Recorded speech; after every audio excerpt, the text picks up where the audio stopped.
conflate some of these different points, and I should be more clear. I think the more interesting part, so I'm happy to concede that, and I appreciate the corrections.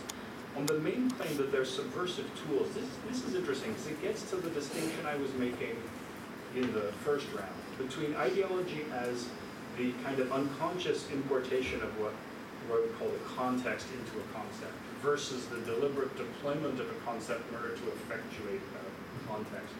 And I wouldn't want to say it's the latter. So in that sense, it may not be intentionally subversive. It may be unconsciously. Okay, so that gets to the deeper question about transaction costs and externalities, highlighting the limits or shortcomings of the market. And I fully accept that's what you teach and that's what you learned. And at some level, and it's what you read facially on the text. And what I'm trying to do relates then to this other kind of ideology, where you import a context to inform a concept without realizing you're doing it. And so I appreciate the prompt, the ability to speak freely about something that's very hard to put into words, and that I suspect some of us in this table sort of share that suspicion, and some of us don't.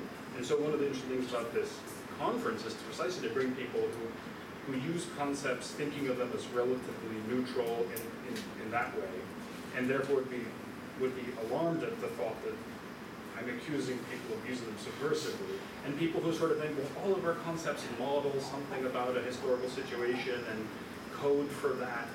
And these are really different ways of approaching the similar terrain, and it's hard to talk across that discipline, I think, so I appreciate the chance to do it.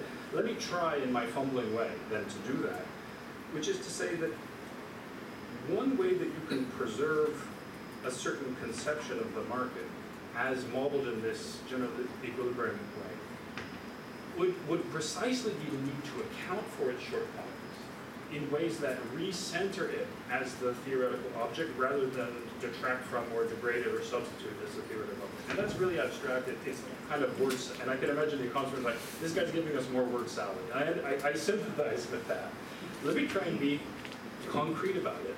In the 19th century, in classical political economy, John Stuart Mill or someone like that, the market is seen as one social institution among many, right?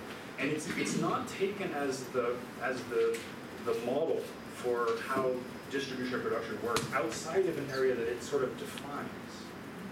And by the 20th century, what I'm trying to, or at least let's just suppose that's right. By the 20th century, my thought is that something like the idea of like a total market provides a sort of a picture that on the one hand, no serious economist, as you would say, would ever think is real. I totally accept that. And anything the paper says, I think that economists think this is real, I don't think it's real. I know that they don't think it's real. How does it inform, though, work that tries to nevertheless deal with its own reality? So when you see, okay, well that market model, it's obviously not real. We're just using it to play around with things. And so when you gap fill, the feeling, again, this is inchoate. I appreciate the chance to put into words something that's hard to say. The thought is you're gap filling not in a way that goes back to the 19th century form and says, okay, well there's just a market among many different social institutions, all of which have their own logics, and you gap fill in a way that somehow recenters the market, even while you claim to be correcting for its problems. So that may or may not make sense, but that's the best I can do. I suspect others around the table may have better ways of putting it. So I'd invite you all not just to give questions that I answer in this one way, but like comments or provocations or things I can use to improve the paper.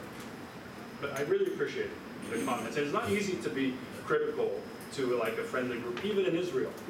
So I appreciate the chance. I appreciate the free and frank conversation. So we thank you all.